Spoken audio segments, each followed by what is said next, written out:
Assalamualaikum warahmatullahi wabarakatuh. Perkenalkan, nama saya Wiwin Widayanti, dosen program studi sarjana kebidanan, Fakultas Ilmu Kesehatan Universitas Muhammadiyah Ahmad Dahlan Cirebon. Pada kesempatan ini saya akan memaparkan terkait pernyataan diri dosen dalam unjuk kerja Tridharma Perguruan Tinggi, khususnya pada bidang pengajaran pada mata kuliah yang saya ampu, yaitu asuhan komplementer dan aplikatif terapi non-farmakologi dalam kebidanan, dengan kode mata kuliah SAB.I.058. Mata kuliah ini memiliki bobot 5 SKS dengan distribusi 2 SKS teori, 1 SKS praktikum, dan 1 SKS klinik. Mata kuliah ini memiliki bobot 5 SKS yang terdistribusi dalam 2 SKS teori, 1 SKS praktikum, dan 2 SKS klinik. Mata kuliah ini merupakan mata kuliah unggulan program studi yang terpetakan di semester 7, kemudian dengan jumlah pertemuan teori sebanyak 14 kali pertemuan, dan pertemuan praktikum sebanyak 24 kali pertemuan. Capaian pembelajaran lulusan atau CPL pada mata kuliah ini meliputi aspek sikap, pengetahuan, keterampilan umum, dan keterampilan khusus, yaitu mampu menerapkan teori aplikasi ilmu pelayanan kebidanan komplementer terintegrasi dengan menghargai kekayaan budaya, pandangan, agama, dan kepercayaan atau temuan orisinal orang lain. Capaian pembelajaran mata kuliah atau CPMK pada mata kuliah ini yaitu melakukan asuhan komplementer dalam kebidanan, yaitu mengenal komplementer, kemudian ada sistem energi, ada metode hipnoterapi, metode spiritual emotional freedom technique atau SEF, metode massage, metode acupressure, dan juga metode aromaterapi yang tentu saja ini mengkaji dengan artikel ilmiah, menunjukkan sikap bertanggung jawab, mandiri, serta mengintegrasikan nilai Islam, norma, dan etika akademik. Pada CPMK ini dibentuk dari 7 sub CPMK yang sudah ditentukan. Sub CPMK pertama yaitu menentukan hubungan keterkaitan antara terapi komplementer dengan siklus asuhan kebidanan. Sub CPMK yang kedua menentukan dan mempraktekkan sistem energi. Sub CPMK yang ketiga menentukan dan mempraktekkan metode hipnoterapi. Sub CPMK yang keempat menentukan juga mempraktekkan metode spiritual emotional freedom technique atau dikenal dengan SEF. Kemudian sub CPMK yang kelima menentukan dan mempraktekkan metode massage. Sub CPMK yang keenam menentukan dan mempraktekkan metode acupressure, dan sub CPMK yang ketujuh menentukan dan mempraktekkan metode aromaterapi. Bentuk pembelajaran yang ada pada mata kuliah ini yaitu ada sinkronus dan juga asinkronus. Untuk metode pembelajaran yang digunakan dengan teknik ceramah, kemudian juga discovery learning, ada juga small group discussion, kemudian demonstrasi, self-assessment, peer assessment, juga ada problem based case. Kemudian untuk mendukung perkuliahan, media pembelajaran yang digunakan pada mata kuliah ini seperti modul, kemudian juga media visual, alat peraga. Ini untuk mendukung penyampaian materi secara langsung dan tentunya memperkuat interaksi antara dosen dan mahasiswa. Sementara untuk pembelajaran asinkronus pada sistem kami memiliki LMS yang dinamai SIMAK, yaitu Sistem Informasi Manajemen Akademik. Ini bisa digunakan untuk mahasiswa supaya bisa mengakses bahan ajar, tugas, kemudian forum juga bisa melalui SIMAK ini supaya bisa berdiskusi baik itu secara mandiri dan juga bisa lebih fleksibel. Untuk bentuk penilaian, ini disesuaikan dengan tentunya indikator pencapaian kompetensi pada setiap sub CPMK yang ada berupa tes maupun non-tes. Ini levelnya disesuaikan dengan level kognitif, yaitu pada tahapan C1 sampai juga C5. Kemudian untuk praktikumnya atau psikomotor itu tahapannya sampai P3, juga ada aspek sikap atau afektif itu kita tahapannya sampai A2.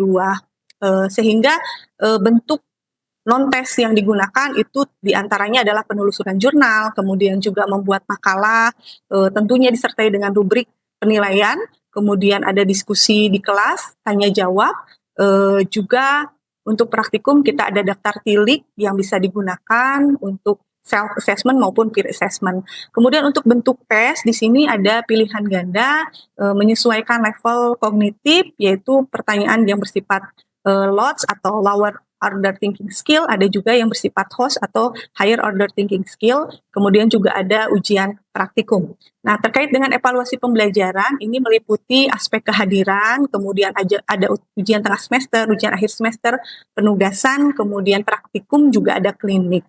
Demikian pemaparan dari mata kuliah asuhan komplementer dan terapi non-farmakologi dalam kebidanan. Dan berikut saya akan tampilkan video pembelajaran secara klasikal dengan materi metode hipnoterapi yang merupakan bagian dari sub CPMK 3. Terima kasih. Nasrul minallah wa fathun qarib. Wassalamualaikum warahmatullahi wabarakatuh.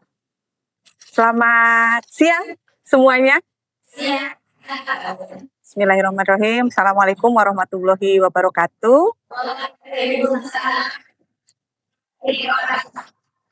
Baik, alhamdulillahirobbilalamin. Pada kesempatan kali ini kita bisa ketemu lagi ya untuk mata kuliah asuhan komplementer dan aplikatif terapi non farmakologi pada pertemuan terkait dengan apa hari ini kita akan belajar metode hipnoterapi.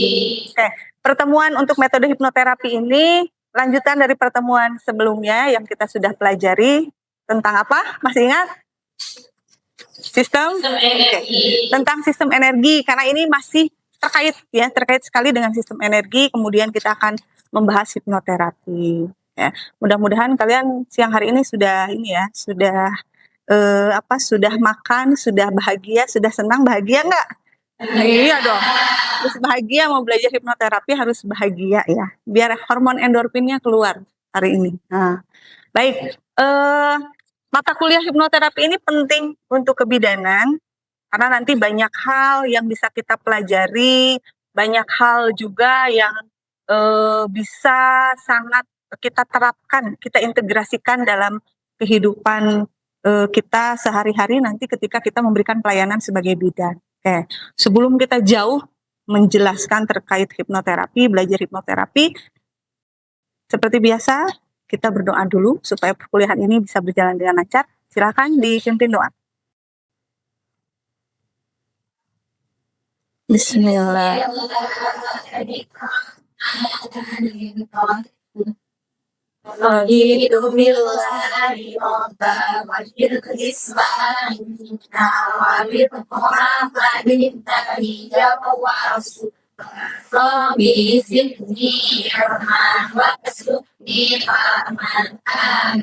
Amin. Ya Rabbal Alamin, terima kasih banyak. Mudah-mudahan proses pembelajaran kita bisa lancar ya sampai akhir. Oke, kita langsung ke pertemuan pada kali ini. Kita akan belajar tentang hipnoterapi. Dari gambarnya saja sudah bisa ini ya, bisa apa? Bisa mengimajinasikan atau menguraikan gitu ya hal-hal yang nanti mungkin akan terjadi. Kalau kalian lihat gambar ini, nanti kita akan berbicara lebih lanjut gitu ya. Untuk pembelajaran pada siang hari ini ada dua hal penting yang akan kita bahas, yaitu terkait dengan pengertian hipnoterapi dan prinsip kerjanya. Ya, itu sebagai dasar karena ini penting ya untuk basic. Untuk masuk ke pengertian, Ibu pengen tanya dulu ke kalian.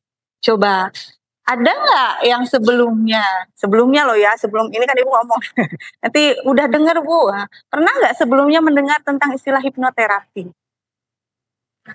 Pernah, sering, lihat di televisi, acara, nggak usah disebutin ya acaranya. Oke, baik, apa yang kalian ketahui tentang hipnoterapi yang sekarang deh kalian tahu aja, hipnoterapi itu apa biasanya? Atau hipnosis gitu ya, mungkin. Hipnosis atau hipnoterapi yang kalian tahu? Hipnosis. Hipnosis gambarannya apa yang kalian tahu? Siapa nih? Boleh deh, siapa ya? Mau jawab? Apa? Hipnosis itu apa sih kalau di yang kalian tahu aja? Oh, orang kayak nggak sadar ya, orang kayaknya nggak sadar gitu. Gitu ya? Setuju yang lain? Kayaknya memang seperti itu ya pandangannya. Oke. Nah, ini ada terapinya. Nah, apakah sama hipnosis tadi dengan hipnoterapi? Kita lihat ya. Gitu. Kita lihat apa sama atau enggak. Nah, kita lihat pengertiannya. Ternyata hipnosis itu eh, dikembangkan ya di dunia kesehatan itu dengan ada terapinya. Jadi hipnoterapi. Kalau kita lihat secara maknanya, hipnoterapi ini bagian dari terapi komplementer sesuai dengan mata kuliah yang kita pelajari saat ini. Kemarin kan sudah di awal ya, sudah dijelaskan kenapa komplementer. Komplementer itu kan kita mengadop dari beberapa negara di luar, kita adopsi untuk keilmuannya berdasarkan riset, evidence base dan lain sebagainya. Nah, khusus untuk hipnoterapi ini, dia intervensinya, perlakuannya khusus ke mind and body termasuknya. Kan banyak jenisnya ya, di pertemuan pertama kita sudah bahas, ini masuknya ke mind and body. Mind itu apa? Pikiran. Body itu kan tubuh ya, jadi pikiran yang nanti harapannya bisa mempengaruhi fungsi tubuh, seperti itu. Nah, kemudian siapa yang melakukan terapi ini? Biasanya disebutnya terapis atau hipnotis, kemudian dilakukan dengan menggunakan hipnosis tekniknya. Teknik hipnosis dilakukan oleh hipnotis atau terapis. Tapi biasanya kalau di kebidanan lebih familiarnya terapis aja ya, terapis hipnoterapi gitu ya. Oke, itu ya. Nah, untuk secara makna gramatikalnya, untuk hipnosis ini dia berasal dari bahasa Yunani. Artinya apa tadi? Tidur. Jadi benar ya yang dibilang ya. Tidur, Bu, katanya orangnya tidur ya gitu ya. Ya memang secara makna grammarnya, gramatikalnya itu tidur. Tapi bukan tidur dalam makna sebenarnya ya. Kalau kalian tidur kan gimana sih? Nah, ini tidurnya itu dia masih sadar dengan sekeliling. Masih tahu, bisa mendengar, kemudian juga dia bisa apa? Bisa berekspresi ya. Saya bisa menangis tapi dalam posisinya dia tidur tapi bukan tidur yang sebenarnya. Apa yang tidur nanti kita akan pelajari lebih lanjut ya. Seperti itu. Jadi kalau kita simpulkan hipnosis ini kondisi saat seseorang berada dalam kondisi apa? Nah, berada di alam bawah sadar. Nah, yang dimaksud tidur itu adalah alam bawah sadarnya yang sedang tertidur seperti itu. Jadi kita bisa masuk ke alam bawah sadar seseorang. Nah, kenapa? Karena pikiran seseorang itu kan ada dua ya, ada pikiran sadar, pikiran bawah sadar. Ibu sedang mengajar seperti ini menggunakan pikiran sadar, kalian juga sama. Tapi kalau ada yang ngantuk, mungkin itu sudah menuju pikiran alam bawah sadar. Biasanya alam bawah sadar itu jujur ya, seperti itu. Jadi kita kalau mau bertanya kejujuran seseorang, lagi mau tidur aja. Tanya terus gitu ya. Oke. Nah, kemudian tentunya, Bu, apa sih kaitannya hipnoterapi dengan kebidanan? Nah, kalian ada tergambar nggak? Kira-kira kenapa hipnoterapi ini dikaitkan dengan kebidanan? Kok sampai dipelajari di mata kuliah ini? Ya, oke. Coba kita lihat ya gambaran ini. Nah, ini ada ibu yang sedang mengalami kondisi apa ini? Ini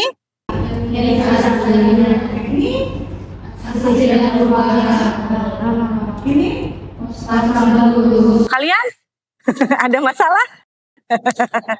Kan kalau bidan itu seluruh siklus kehidupan ya, dari mulai apa? Bayi gitu ya, balita, prasekolah, remaja, ya menikah, kemudian hamil, bersalin gitu ya, sampai premenopause gitu, sampai lansia, semua kalian siklusnya ya. Dalam kehidupan ini siapa sih nggak punya masalah? Semua punya masalah ya. Terutama kalau di kebidanan masalah ini kan yang sering dikeluhkan ya. Nah, biasanya seperti apa penanganan yang dilakukan? Itu kan biasanya lebih ke farmakologis gitu ya. Gitu. Sebenarnya kan sakit itu kalau sakitnya fisik bisa diobatin dengan farmakologis. Kalian pusing karena nggak makan jadi kurang glukosa gitu ya, bisa diobati. Tapi kalau pusingnya gara-gara punya masalah pribadi gimana? Minum obat sembuh? Jadi perlu disembuhkan akar masalahnya. Nah, hipnoterapi itu bisa menjawab permasalahan seperti yang tadi kalian sampaikan. Permasalahan yang mengarahnya seperti tadi, kembali lagi, mind and body. Jadi mind-nya dulu, pikirannya kita perbaiki, insya Allah tubuhnya juga akan sehat, gitu ya. Oke, bisa dipahami sampai sejauh ini? Nah, jadi solusinya dengan hipnoterapi. Ibu akan menunjukkan riset yang mengatakan bahwa ini risetnya penelitian yang dilakukan oleh Devi tahun 2023 dan James ini tahun 2022. Hasilnya menunjukkan bahwa faktor psikologis itu memiliki dampak yang signifikan terhadap kesehatan fisik. Berapa persen? 40. Ada lagi tokoh Islam dulu, Ibnu Sina, tahu kan? Nah, kalian, Ibnu Sina itu menyampaikan justru malah masalah psikologis ini berdampak 80% terhadap masalah kesehatan atau fisik. Jadi harus introspeksi nggak kita nih? Kalau yang sakit-sakit jangan-jangan terlalu lama memendam hal yang seharusnya diurai. Kan kita ada juga riset yang menyatakan bahwa dalam satu hari itu ada kurang lebih 5 toksik yang masuk ke dalam tubuh. Nah, itu kalau nggak dirilis, nggak diurai, nanti menumpuk. Efeknya apa? Beberapa tahun kemudian, entah itu mungkin ke apa? Ke jantung, ke hati, aduh ya. Atau yang terasa langsung juga kan ada kan? Kalian mungkin ya, karena ibu kan nggak tahu. Di antara kita pernah nggak ada yang susah tidur, tiba-tiba sesek, dan nggak tahu penyebabnya apa gitu ya. Pengennya tuh pengennya tuh kayak gitu ya. Seperti itu. Itu mungkin reaksi tubuh ya terhadap tadi tekanan psikologis yang terjadi. Bisa jadi seperti itu. Nah, lama-lama kaitannya sama apa? Sama hormon kan? Sama hormon. Yang keluar harusnya hormon endorfin, ini bukan. Ya, sehingga dia kan ada riset juga kalau si DNA itu dia butuh suplai hormon-hormon seperti endorfin, oksitosin. Kalau enggak nanti si polimernya menyempit dan bisa merusak sel-sel yang ada dalam DNA, sehingga ya mungkin bisa terjadi penyakit-penyakit yang lebih berat secara fisik. Oke, bisa dipahami sampai sejauh ini? Aman ya? Ada yang mau ditanyakan dulu? Apa kita lanjutkan? Lanjutkan, oke. Baik, kita lanjutkan. Nah, ini. Tadi pengertian sudah. Ya, sudah pengertian tentang hipnoterapi. Jadi hipnoterapi secara umum tadi kondisi tidur tapi bukan dalam tidur yang sebenarnya ya. Yang tertidur itu tadi maksudnya kita masuk ke alam bawah sadar seperti itu. Itu untuk hipnoterapi. Prinsip kerjanya ini kalau lihat gambar, kalian bisa lihat ya gambarnya, terlihat ya. Ini ada otak. Otak manusia ini ternyata Allah ciptakan itu sudah luar biasa. Manusia itu punya bagian, 2 bagian yang namanya pikiran sadar dan pikiran bawah sadar. Dan di antaranya ini ada namanya, apa nih? Critical factor. Atau kayak saringan gitu, penyaring penyeleksi. Jadi tidak semua hal itu bisa masuk ke pikiran bawah sadar kita. Kenapa? Perbedaannya pikiran sadar dan pikiran bawah sadar, kalau pikiran sadar itu seperti sekarang ya, untuk menganalisis seperti itu. Sementara kalau pikiran bawah sadar, dia itu lebih deep, kayak memori, gudangnya memori. Semua ada di sana. Yang tahu siapa? Yang tahu hanya kita sama Allah saja. Orang lain nggak tahu kalau nggak diungkapkan. Seperti itu. Jadi yang tahu cuma kita sama Allah saja, seperti itu ya. Nah, di sini banyak hal yang terakumulasi, terutama dari semenjak kita kecil sampai umur sekarang, sampai dewasa seperti ini. Ini adanya di pikiran bawah sadar. Orang mau nembus ke sini susah kan? Ya, gitu. Kalian rayu-rayu untuk pasien, ini kenapa sih, ada masalah apa sih gitu ya. Pengen tahu ke sini itu susah kalau dianya tidak membuka diri. Kalau critical faktornya nggak dibuka seperti itu. Nah, hipnoterapi ini prinsip kerjanya dia itu membypass si critical factor supaya bisa tembus ke pikiran bawah sadar. Gimana Bu caranya? Kan ini ada critical factor, ada prajuritnya gitu. Nah, prajurit ini bisa dibikin tidur sama kita. Maksudnya, permisi gitu ya, saya mau masuk ya, boleh ya, masuk ya gitu ya. Cara ilustrasinya. Ini hipnoterapi ini bisa tembus ke pikiran bawah sadar seseorang. Gitu kan kalau disengaja susah ya. Nah, tekniknya seperti apa? Kita akan pelajari nanti ya di next pertemuan. Kita lanjut dulu ya ke prinsip kerjanya. Oke, kita lihat lagi. Nah, kalau kita lihat dari pengertian dan prinsip kerja, maka kalau kita simpulkan terkait dengan hipnoterapi berdasarkan scientific elektroencephalography ya. Hipnoterapi itu segala sesuatu yang berhubungan dengan brainwaves atau gelombang otak seseorang. Kenapa dengan gelombang otak? Karena untuk menidurkan si pikiran bawah sadar, itu gelombang otak harus turun. Nah, jadi kita harus belajar gelombang otak ya. Kita belajar. Dari apa? Beta state ke delta state. Jadi ada tahapannya gelombang otak itu ya, gitu. Seperti itu supaya apa? Supaya nanti kita bisa masuk ke alam bawah sadar dan menyampaikan pesan-pesan ya yang baru atau reprogramming. Apa yang mau disampaikan? Kalau ada kekeliruan atau apa yang ingin dirubah di sana ya. Oke, seperti itu. Kita lanjutkan ya. Nah, ini untuk gelombang otak, ada beta, alfa, theta, delta di sini. Ini keadaan normal seperti sekarang, ya. Kemudian alfa, ada theta, delta. Nah, tahap hipnoterapi di mana, Bu? Tahap hipnoterapi di gelombang alfa ke theta, seperti itu, ya. Gimana, Bu, cara menurunkan gelombang otak? Kita akan nanti belajar teknik relaksasi pada pertemuan berikutnya. Sabar ya, nggak dihabisin sekarang. Oke. Nah, ini juga fakta menarik yang harus kalian ketahui bahwa pada fase bayi dan usia 7 tahun gelombang otaknya itu udah alfa dan theta. Jadi anak kecil tuh gampang banget dikasih tahu juga gampangnya. Kemudian nanti kalau 7 tahun barulah terbentuk critical factor itu. Makanya anak 7 tahun biasanya suka agak kritis ya. Seperti itu. Dan kalau udah dewasa ya harusnya sih dia biasanya bertindak sesuai dengan kebiasaan. Oke. Kita lanjutkan lagi. Nah, bagaimana hipnoterapi ini dilakukan? Halo ya, hipnoterapi dilakukan. Nanti kita akan bahas di pertemuan berikutnya terkait teknik dasar hipnoterapi. Ya, biar kalian penasaran lah ya, nanti tenang, masih ada sesinya. Dan sebelum akhiri, nanti Ibu ada tugas ya untuk tugas individu. Kalian nanti silahkan tiap satu mahasiswa mencari satu jurnal ya terkait metode hipnoterapi tapi yang diaplikasikan di kebidanan. Misalnya di kehamilan, di persalinan, boleh ya.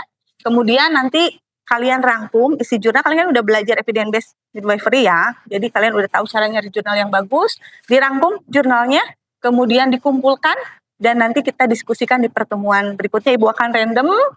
Gimana kalau ada yang nggak ngerjakan? Kalau yang nggak ngerjakan nanti suruh cari jurnal lagi lebih banyak.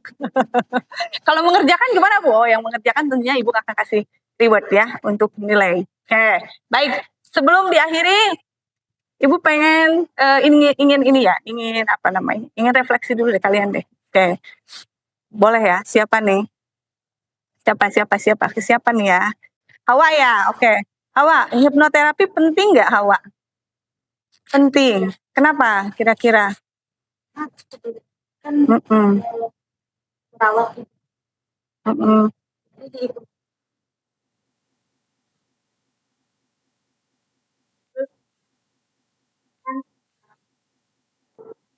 Jadi ini ya, masalah. Oke, bagus sekali jawabannya ya. Tadi berarti bisa dimanfaatkan untuk membantu memberikan informasi ulang. Barangkali kan ada ibu hamil yang persepsinya misalnya aduh kehamilan itu capek, saya mual muntah nih seperti ini kok lelah banget ya gitu ya, hamil ini kayak ada traumatis tersendiri atau mungkin persalinan pada saat persalinannya adzan ya kita ya sedikit lagi ya nggak apa-apa, misalnya persalinannya sulit jadi dia trauma, dengan hipnoterapi ini nanti bisa diprogram lagi. Oke? Kayak bisa dipahami ya? Oke, alhamdulillah kayaknya kuliahnya sudah selesai ya, karena kita memang di Muhammadiyah ini sebagai ciri khas kita ya. Ini ada Al-Quran surat Ar-Ra'du dan hadis kursi. Tentram, kemudian aku, Allah terserah pada prasangka hambaku. Jadi harus positif terus ya. Ucapan itu doa. Jadi selalu katakan bahwa tubuhku sehat, jiwaku kuat, imunku. Oke, terima kasih ya. Mohon maaf apabila ada hal-hal yang kurang berkenan. Ibu akhiri nasrul minallah wa fatun qarib. Wassalamualaikum warahmatullahi wabarakatuh. Oke, sampai ketemu di pertemuan berikutnya. Sebelum kita akhiri, silahkan pimpin doa lagi untuk doa selesai kuliah ya.